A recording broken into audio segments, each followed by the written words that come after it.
వేదిక మీద ఉన్న పెద్దలకి, అలాగే ఈ స్టూడెంట్స్ అందరికీ కూడా, డిఎస్సి ప్రిపేర్ అయిన ప్రతి ఒక్కరికి కూడా నమస్కారాలు. ముఖ్యంగా ఈ యొక్క కోచింగ్ సెంటర్ పెట్టినప్పుడు ఈ నలుగురు వచ్చి పెడదామని చెప్పినప్పుడు మనం ఏదో పెట్టేమో తీసేమో అన్నట్టు ఉండకూడదు, పొలిటికల్ మైలేజ్ కోసం పెట్టినట్టు ఉండకూడదు. ఇది ఫుల్ కమిట్మెంట్తో మీరు చేయగలిగితే ముందుకెళ్దామని చెప్పాం. వాళ్ళు మేము ఫుల్గా కమిట్మెంట్తో చేస్తాం, దాన్ని ఎంతవరకు మనం చేయగలం అంతవరకు చేస్తాం అన్నప్పుడు కొంతమంది స్టాఫ్ని, టీచర్స్ని బయట నుంచి తీసుకొచ్చినప్పుడు క్వాలిఫైడ్ టీచర్స్ని కొన్ని ప్రైవేట్ సంస్థలు కూడా వాళ్ళు ఇక్కడికి రాకుండా అడ్డుకోవడం జరిగింది.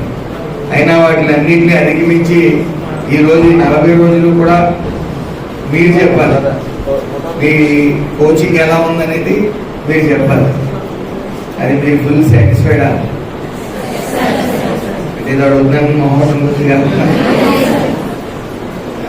అయితే ముందుగా వాళ్ళందరికీ కూడా నాకు ధన్యవాదాలు, శుభాకాంక్షలు కూడా. ఎందుకంటే నాకు తెలిసి మౌత్ పబ్లిసిటీ ఒకరిద్దరిని అడిగినప్పుడు కూడా అందరూ సాటిస్ఫైడ్ అని చెప్పారు. మధ్యలో ఒక రోజు వచ్చినప్పుడు అడిగినప్పుడు మరి అలాగే ఒక అన్నదానం చేస్తే ఆ క్షణం ఆకలి తీరేంత వరకే గుర్తుంటుంది. అలాగే రక్తదానం చేస్తే ప్రాణం నిలబడేంత వరకు లేదా ప్రాణానికి రక్షణగా ఉంటుంది. కానీ ఈ విద్యాదానం అనేది మాత్రం ఒక తరానికి రక్షణగా నిలబడుతుంది.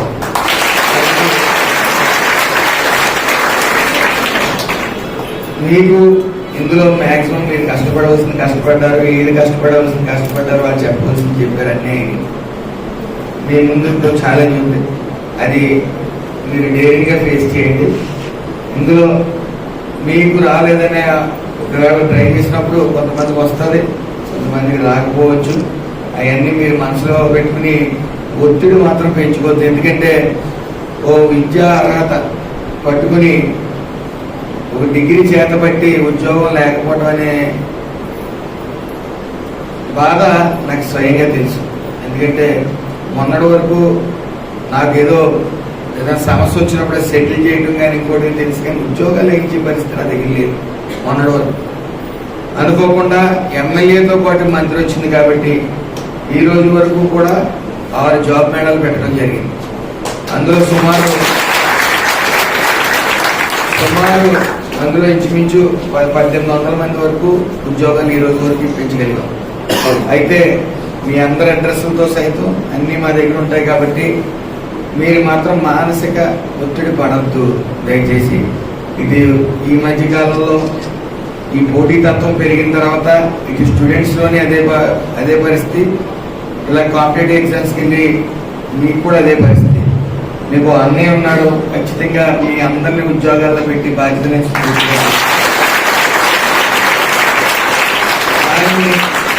మీరు చేయించాలి.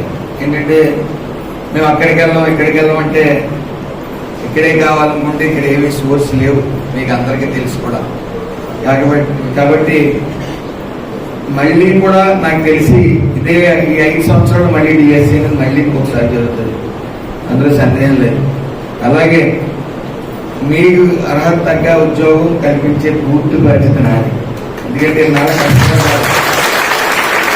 వాళ్ళు ఎంత కమిట్మెంట్తో పనిచేశారో మీరందరూ అంతే కమిట్మెంట్తో ఇక్కడ ఉద్యోగం సాధించాలని చెప్పి మీరు అందరూ ఇక్కడికి రావడం జరిగింది.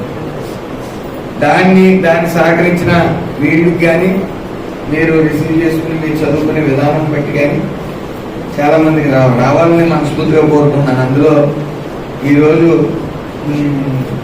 ఐదువెల్లి వినాయకుడి గుడి దగ్గరికి వెళ్ళి పూజ చేసుకుని రండి అని చెప్పి వాళ్ళు అలాగే వచ్చారు. దానికి ఏంటంటే మీకన్నా టెన్షన్ మాకుంది. ఖచ్చితంగా మ్యాక్సిమం మీ అందరికీ రావాలని మనస్ఫూర్తిగా కోరుకుంటా ఉన్నాను. అదేవిధంగా మీ బయోడేటాలు అన్నీ మా దగ్గర ఉన్నాయి కాబట్టి ఈ ఎగ్జామ్స్ రాసిన తర్వాత రిజల్ట్ వచ్చిన తర్వాత కూడా మీరందరూ కూడా మరొకసారి మీ అందరికీ ఫోన్లు చేస్తాం. వచ్చిన తర్వాత రాకపోతే ఇక్కడ నాకు తెలిసి మన స్థానిక జూనియర్ కాలేజీలో ఒక హాల్ అనేది ఉంది, పెద్ద హాల్. దాని నిమిత్తం స్కిల్ డెవలప్మెంట్ ప్రోగ్రామ్స్ అని ఈ కంప్యూటర్ కోర్సులు కానీ, అలాగే పూర్తిగా 30 రోజుల నుంచి 40 రోజులు మీకు ట్రైనింగ్ ఇప్పిస్తూ మళ్ళీ ఉద్యోగ అవకాశాలు ఆళ్లే ఇచ్చే విధంగా మేము ప్లాన్ చేస్తా ఉన్నాం. అది నిరంతరం 24/7 ఈ నేను ఉన్నంతకాలం కూడా ఇక్కడ స్కిల్ డెవలప్మెంట్ ప్రోగ్రామ్స్ జరుగుతాయి. ఇది అయిన తర్వాత ఒకవేళ ఏ కారణం చేతైనా ఉద్యోగం రాకపోతే, లేదా మీరు కాంపిటేటివ్ ఎగ్జామ్లో సక్సెస్ అవ్వకపోతే, దానికి పూర్తి సహకారం ఉన్నట్టే మీ యొక్క విద్యా అర్హత బట్టి మేము పోస్టింగ్లు ఖచ్చితంగా మీకోసం ప్రత్యేకించి ఇక్కడ కాంపిటేటివ్ ఎగ్జామ్కి అటెండ్ అయిన కోసం ప్రత్యేకించి జాబ్ మేళా అనేది పెట్టడం జరుగుతుంది. మేము ఒక్కరికి మళ్ళీ వేరే ఈ రోజు వరకు కూడా ఎక్కడానికి ఎడతెరపు లేకుండా వాడేస్తాం. అలాగే భవిష్యత్తులో నిరంతరం విఎస్ఎం కాలేదు మాది. అయితే డాక్టర్ గారు కూడా ఆయన కమిట్మెంట్ ఎలా ఉంటుందంటే, డాక్టర్ గారి కమిట్మెంట్ రోజు విజయవాడ వచ్చారు, పర్సనల్ పని మీద వచ్చారేమో అనుకున్నా. ఆయన చాలాసేపు కూర్చున్నారు. 11 అయిపోయింది జనాలతో. 11 గంటలకు కూడా ఓర్పులో ఉండి డాక్టర్ గారు ఏమైనా పని మీద వచ్చారంటే, లేదండి చిన్న విషయం మీకు వివరించాలన్నారు. నాకు మళ్ళీ ఫోన్ వచ్చి బయటికి వెళ్ళాను. తర్వాత వచ్చిన వరకు కూడా సుమారు 12:30 వరకు నా కోసం అలాగా మొండిగా కూర్చుని ఉన్నాడు. ఆయన కూర్చుని ఏంటంటే డాక్టర్ గారి విషయం అంటే, నాకు ఆలోచన ఉందండి, రామచంద్రపురం నియోజకవర్గంలో ఎక్కడా కూడా గుండె ఆగకూడదు, ఏ గుండె ఆగకూడదు, స్ట్రోకులు రాకూడదు. అది రాకుండా చేసే బాధ్యత నేను ఛాలెంజ్ చేసి రామచంద్రపురం నియోజకవర్గ ప్రజలకు ఎక్కడ హార్ట్ స్ట్రోక్ రాకుండా నేను చేస్తాను, నాకు సహకరించిందని అడిగాడు. అదేవిధంగా విష జ్వరాలు ఎక్కువ అవుతూ ఉన్నాయి. వాటిని అధిగమించాలంటే వాటికి ఒక కిట్ ఒకటి ఇస్తాను, మెడిసిన్ కిట్. అది ఫ్రీగా ఇస్తామండి. నా తరఫున నేను ఏదో చెయ్యాలి సొసైటీకి అనే కసి ఆయనలో చూశాను. మరి అలాగే ఈ యొక్క డిఎస్సి కోచింగ్ కూడా ఆయన మెటీరియల్ కి ఒక 50,000 కూడా మేము అడగకుండా ఇచ్చిన వ్యక్తి ఆయన. సొసైటీలో ఇలాంటి వాళ్ళు అందరూ కూడా ముందుకు వస్తే అసలు మనకి ఎవరికి కూడా ఇబ్బంది లేని పరిస్థితి. ఎందుకంటే ఈ రోజున ముఖ్యంగా 2 రోజుల క్రితమే నా ప్రాణ స్నేహితులు ఒక అతన్ని కోల్పోవడం జరిగింది. నాకన్నా 3 సంవత్సరాలు చిన్నవాడు. అతన్ని